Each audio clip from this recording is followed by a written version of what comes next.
Assalamualaikum anak-anak. Selamat pagi. Sebelum mulai pembelajaran, Ibu mau ngucapin minal aizin wal faizin, mohon maaf lahir dan batin ya. Kalian pada mudik kemana nih? Di Surabaya aja, Ibu. Saya ke Kalimantan, Ibu. Jauh banget di Kalimantan. Naik apa tuh? Naik pesawat. Mau naik pesawat. Di Kalimantan rumahnya siapa? Rumah nenek. Seru ya kalau di Kalimantan, banyak hijau-hijau ya. Kalau di Surabaya gimana Mbak Nadila? Wah, suasana rumah Ibu seperti biasa, tidak ada yang spesial. Ya udah, gak apa-apa, yang penting udah saling memaafkan, dan semoga di setelah bulan suci ini tuh kita menjadi pribadi yang lebih baik ya. Sebelum memulai pembelajaran, Ibu mau minta tolong ke salah satu dari kalian untuk memimpin doa dong. Saya, Ibu. Oke, silakan Mbak Nadila. Baik teman-teman, sebelum kita memulai pembelajaran pada hari ini, mari kita berdoa terlebih dahulu. Berdoa dimulai. Berdoa gak pernah usai. Terima kasih Mbak Nadila. Ibu mau tanya, kalian ada yang izin teman kalian? Tidak ada, Ibu. Ada yang sakit, berarti masuk semua? Iya. Berarti udah pada semangat nih untuk memulai pembelajaran di materi yang baru ini. Jadi materi yang baru ini kan kemarin kita membahas terkait jadwal ya, penanganan jadwal, dan sekarang itu terkait penanganan surat.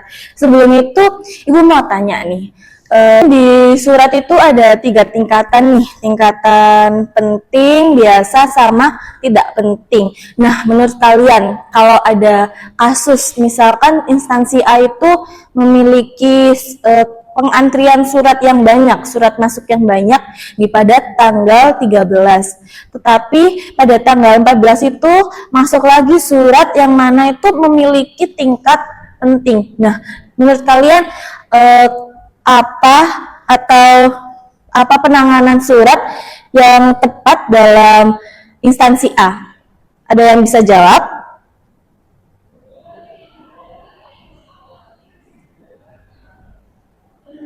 Yang tanggal 14 didahulukan, Ibu. Nah, kenapa tuh Mbak Najwa? Karena itu sifatnya penting. Nah, betul sekali jawaban dari Mbak Najwa. Bukan hanya dari sifat atau tingkat pentingnya saja, tetapi kan di tanggal 14 itu ternyata penanganan surat itu melihat isi suratnya itu terkait undangan dalam kehadiran mitra kerja pada tanggal 16 April. Nah, kalau misalkan nggak segera ditangani kan pastinya pastinya direktur itu memiliki jadwal yang bertabrakan, dan dari sekretaris sendiri itu akan kebingungan dalam mengatur jadwal direktur, dan hal itu akan memberikan resiko seperti misalkan ada risiko direktur tidak hadir, dan itu dengan direktur yang tidak hadir kan sama saja nggak menghargai dari mitra kerjanya kan.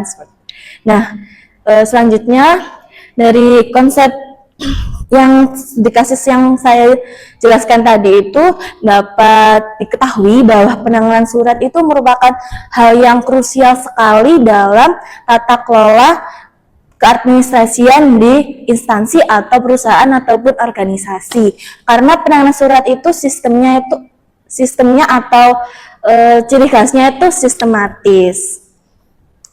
Oke, kita lanjut ke materi aja ya. Iya,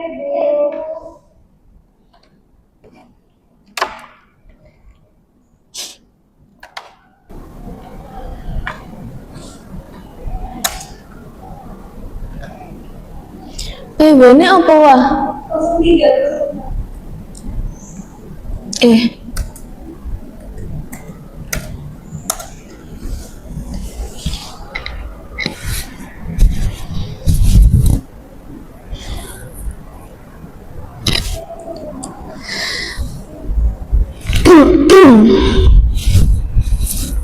Oke, kelihatan kan yang di belakang?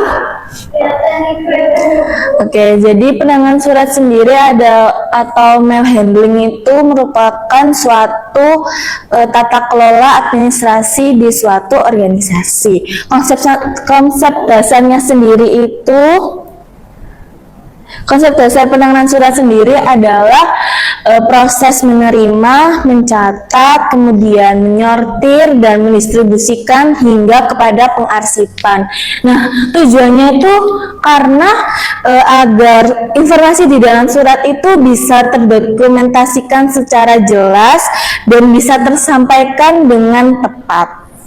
Dengan fungsinya sendiri yaitu penyampaian informasi cepat dan tepat, yang mana kan tadi yang sudah Ibu contohkan terkait studi kasus tadi itu di tanggal 13 dan 14 April sendiri itu kan cepat dan tepat. Kalau misalkan nggak cepat kan akan memberikan efek yang buruk bagi instansi. Yang kedua adalah pencatatan dan pengendalian. Dengan pencatatannya sendiri itu, kita jadi bisa merekam informasi dalam surat tersebut dan menjadikan hal itu sebuah arsip administrasi. Kemudian yaitu keamanan dan kerahasiaan. Jadi setiap penangan surat atau staf administrasi yang menangani surat itu harus menjaga keamanan dan kerahasiaan, karena surat itu kan ada tingkatnya. Misalkan penting, kalau penting pastinya itu rahasia, kemudian harus aman. Selanjutnya adalah pengarahan dan tindak lanjut atau disposisi. Nah, surat itu tuh nggak hanya untuk satu pihak saja, bukan hanya kepada satu pihak saja, tetapi contohnya kepada, misalkan pada direktur, nggak mungkin kan dari staf administrasi kepada langsung ke direktur, jadinya kan langsung ke sekretaris baru ke direktur. Nah, oleh karena itu tindak lanjut itu paling penting dalam penanganan surat. Selanjutnya yaitu alat bukti historis dan arsip. Karena ya seperti saya jelaskan tadi ya, kalau misalkan arsip atau penanganan surat sendiri itu digunakan dalam mendokumentasikan surat. Selanjutnya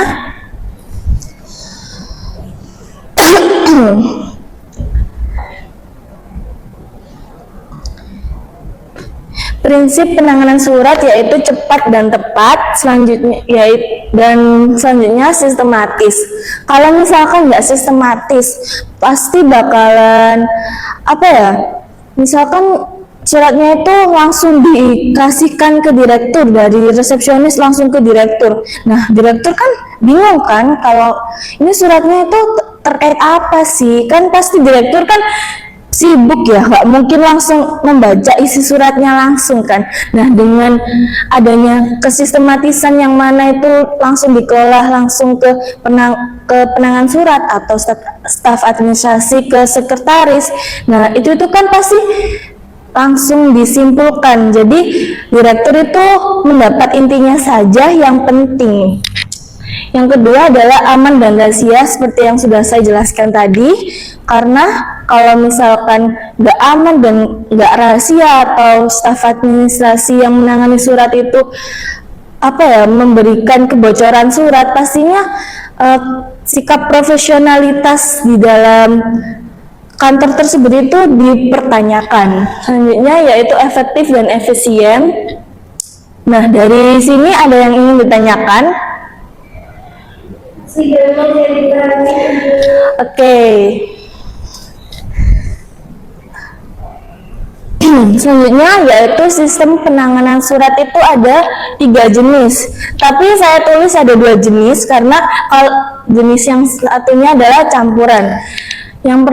Jenis pertama adalah sentralisasi. Sentralisasi sendiri itu sistem penanganan surat yang langsung dihandle oleh staf administrasi atau memiliki biro tata usaha atau sekretariat. Jadi suratnya itu langsung masuk ke mereka. Jadi dari resepsionis langsung ke staf, langsung ke divisi administrasi ataupun biro tata usaha maupun sekretariat. Sedangkan desentralisasi sendiri itu berbeda dengan sentralisasi. Kalau desentralisasi sendiri itu contohnya misalkan pada departemen atau divisi keuangan memiliki staf yang menangani surat sendiri. Jobdesknya itu terkait penanganan surat.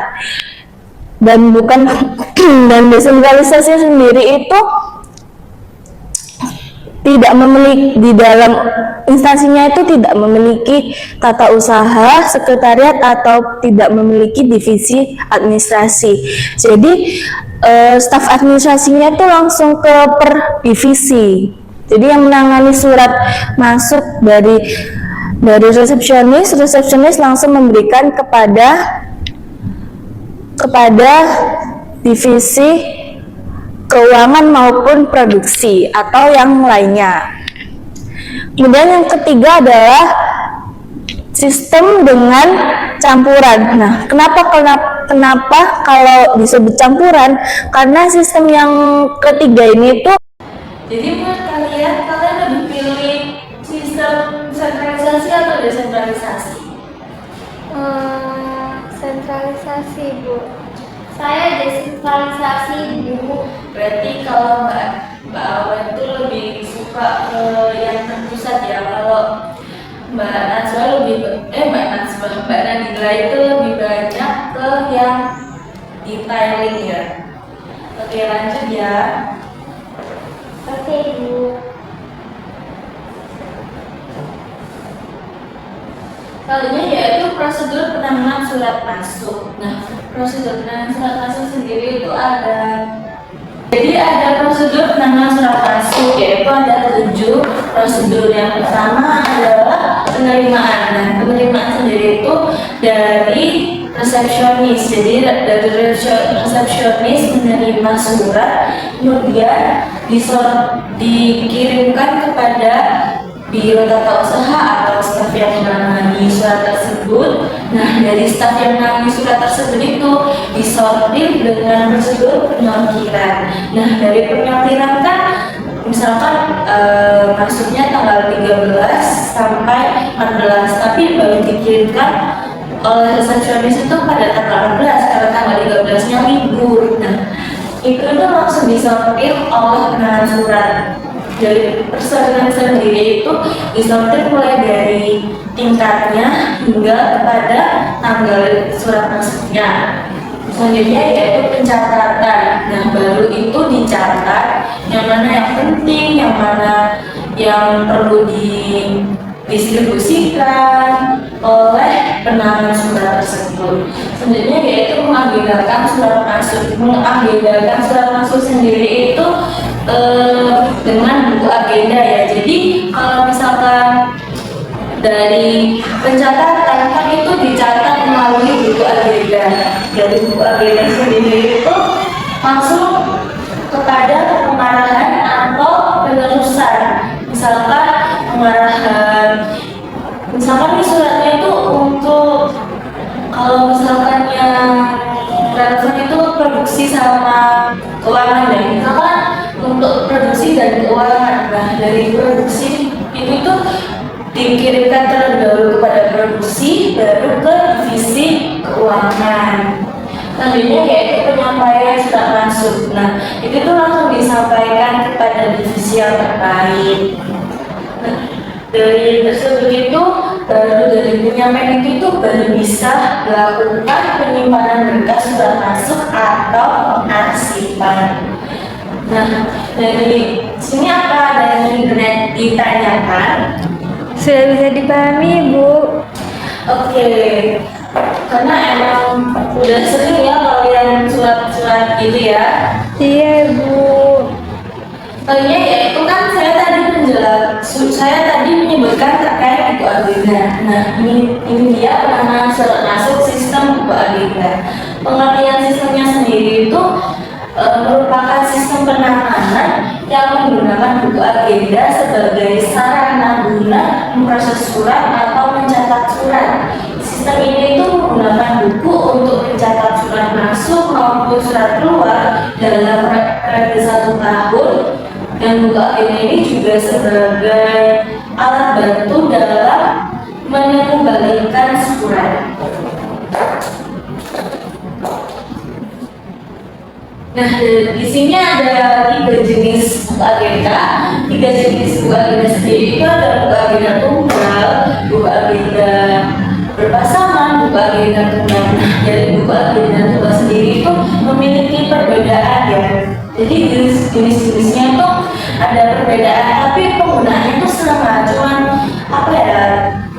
Tergantung dari penanganan surat sendiri lebih relevan ke buku agenda yang mana. Misalkan kalau buku agenda sendiri itu seperti yang digambar, itu dicatat melalui dengan periode 1 tahun, dan pencatatannya sendiri itu untuk surat masuk dan surat keluar dalam 1 tabel atau dalam 1 buku dengan format yang ada di gambar.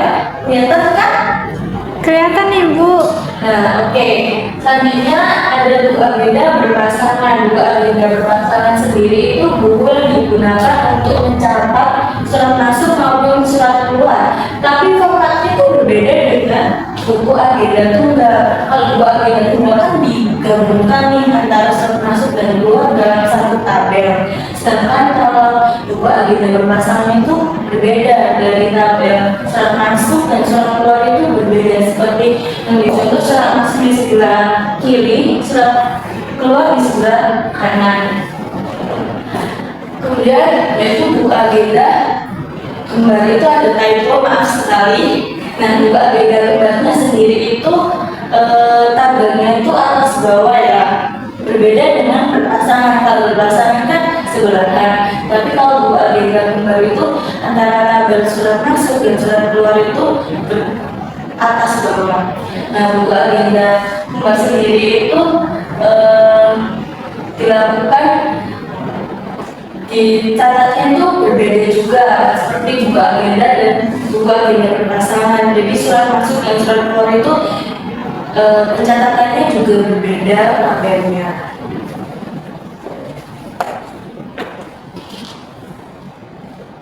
Nah, selanjutnya yaitu lembar disposisi. Nah, lembar disposisi ini kegunaannya itu untuk apa? Kegunaan lembar disposisi sendiri itu untuk penerusan atau pendistribusian.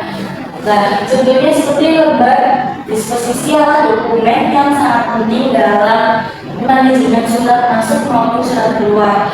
Misalkan nantinya dokumen ini itu yang mana menjadi instruksi atau tindakan yang harus dilakukan pada surat tersebut atau pada informasi yang berisi dalam surat tersebut.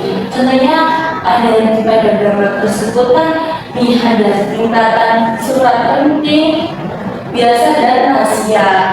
Nah, kalau misalnya rahasia itu kayak perjanjian kerjasama yang masih draft ya, jadi masih belum disetujui dan masih belum dipublikasikan oleh perusahaan.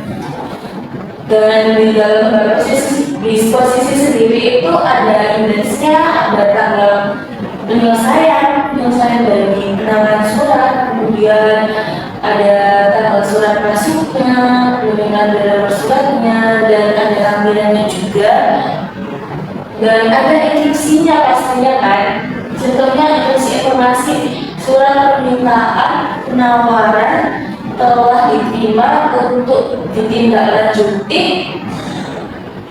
dan buatkan surat penawaran baru dan diteruskan kepada direktur utama serta departemen marketing. Selanjutnya yaitu kartu kendali. Kartu kendali ialah helai tipis berukuran 10 x 15 cm berisi kolom untuk mencatat surat masuk maupun surat keluar serta untuk mengendalikan surat tersebut. Seperti yang dicontohkan di sini. Jadi warna kartu kendali itu ada 2 ya. Contoh misal warnanya itu kuning sama merah. Tapi yang saya contohkan yaitu warna kuning. Jadi hampir sama seperti kartu disposisi, tetapi kalau disposisi kan ada instruksinya, kalau di kartu kendali sendiri tidak ada instruksinya. Jadi ada isi lintasnya, kemudian ada paraf penanganan surat. Dari sini ada yang mau ditanyakan? Sudah jelas Ibu. Oke, sudah jelas ya. Kan sudah saya kasih contoh juga. Selanjutnya yaitu prosedur penanganan surat masuk sistem buku agenda. Kan ada sistem buku agenda sendiri itu prosedurnya itu ada penerimaan surat yang seperti saya jelaskan tadi, kemudian ada penyampaian surat, kemudian pencatatan surat, kemudian pengenalan surat dengan nomor disposisi, dan penyampaian surat dengan kartu pengganti, dan penyimpanan surat. Nah, penerimaan surat sendiri itu juga bisa digunakan untuk mengendalikan surat itu. Selanjutnya, prosedur penanganan surat keluar. Nah, ini udah masuk ke penanganan surat keluar ya. Jadi kalau surat keluar kan kita yang membuat ya, maksudnya instansi kita yang membuat kepada pihak eksternal maupun internal juga bisa. Dengan prosedurnya itu pembuatan konsep surat. Jadi kita itu nggak boleh langsung asal membuat suratnya, tapi kita juga sebagai penanganan surat itu harus harus paham suratnya itu untuk apa. Jadi di konsep terlebih dahulu, terus persetujuan konsep. Nah, kemudian pencatatan konsep surat, kemudian pengertian konsep surat, kemudian pemeriksaan pengertian. Nah, kenapa kalau harus diperiksa? Kan karena kalau misalkan kita typo nih, itu kan sama aja, itu kita melakukan instansi kita. Jadi kalau ini kan sekarang kan pemeriksaan pendidikan itu udah ada di AI kan, jadi lebih gampang lah. Kalau dulu kan pasti diperiksakan oleh mungkin sekretaris ataupun direktur. Kemudian penandatanganan surat. Penandatanganan surat sendiri itu ditandatangani oleh pihak terkait. Misalkan surat ini itu terkait departemen produksi. Nah, itu ditandatangani oleh pembuat surat serta persetujuan surat. Misalkan suratnya itu dari divisi produksi ke direktur utama untuk meminta persetujuan bahan manufaktur nih. Nah, jadi yang membuat surat itu menandatangani dan disetujui oleh direktur dan ditandatangani juga oleh kepala atau manajer departemen produksi. Selanjutnya yaitu pemberian stempel instansi. Pemberian stempel ini tuh pada saat persetujuan dengan direktur dan menuliskan surat keluar pada buku agenda. Jadi kan surat keluar juga harus ditulis kepada buku agenda, karena kalau misalkan nggak ditulis kan pastinya ada perbedaan antara surat keluar dan surat masuknya yang telah terjadi. Selanjutnya yaitu penyampaian surat, kemudian pengiriman surat, dan penyimpanan surat. Nah, kalau misalkan penyampaian surat sendiri itu disampaikan kalau dari kita atau surat dari penanganan surat sendiri itu disampaikan kepada resepsionis agar bisa dikirimkan oleh pihak ekspedisi atau satpam, kemudian dikirimkan suratnya itu melalui pihak ekspedisi. Dan penyimpanan surat. Nah, penyimpanan surat sendiri itu disimpan apabila ada surat atau suratnya itu memiliki draft tertentu, jadi disimpan dengan draft tersebut.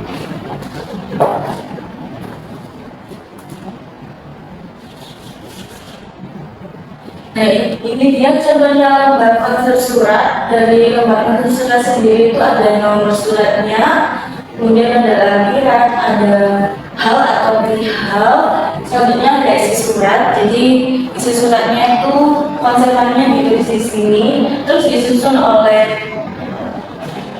oleh penanganan surat atau kita, kemudian disetujui oleh direktur maupun manajer, kemudian dikirim oleh instansi tersebut, oleh instansi kita, dan dengan keterangan dan dalam disusun juga harus ditandai dengan araf.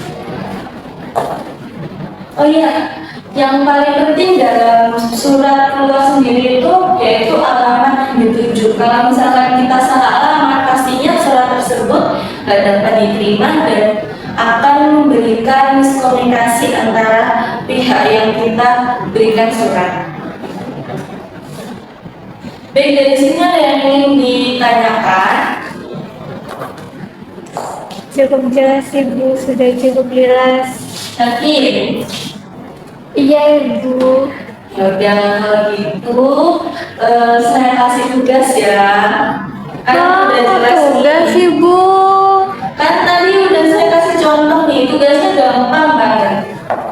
Tugasnya itu membuat format buku kendali, lembar disposisi, kemudian sama buku agenda masing-masing individu dengan deadline hari Jumat pukul 23.00, dan itu dikumpulkan pada Gdrive, dan itu Gdrive-nya nanti saya kirim setelah kelas selesai.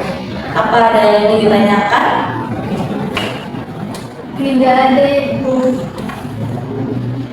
Oke, jadi karena nggak ada untuk itu Ibu mau memberikan kalian kesempatan untuk mendapat nilai partisipasi, yaitu kesimpulan. Apa ada yang ingin memberikan kesimpulan pada mata pembelajaran hari ini?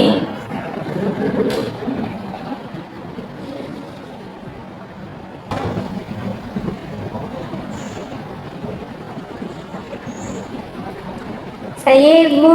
Oke, silakan Mbak Najwa atau Pak apa?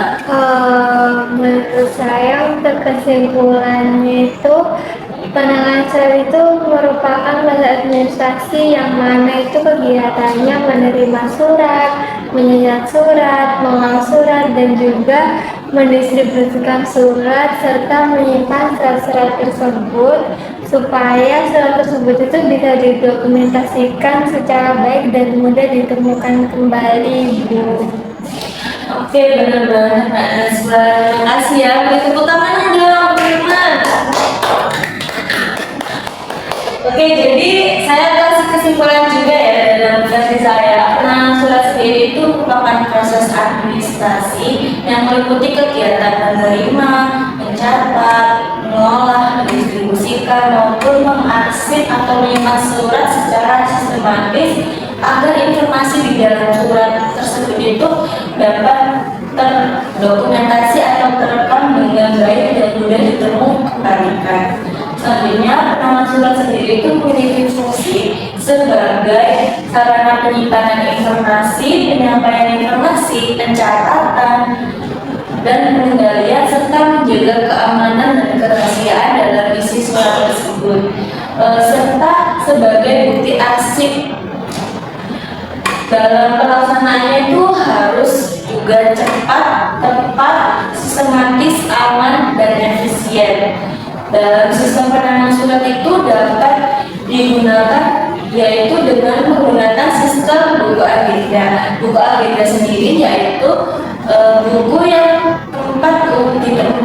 tempat untuk mencatat surat masuk maupun surat keluar, dengan pencatatan surat masuk dan keluar untuk mempermudah pengelolaan dan penerimaan penggarisian. Baik, itu saja yang bisa Ibu sampaikan pada hari ini. Sampaikan untuk materinya itu gampang aja. Untuk minggu depan kita kan udah membuatkan tugasnya dikumpulkan hari Jumat. Nah, untuk minggu depan Ibu mohon kalian membuat kelompok 4 orang per kelompok dengan peran sebagai sekretaris, penerima surat 2, dan direktur 1. Cukup dipahami? Bisa dipahami, Ibu. Oke, terima kasih ya.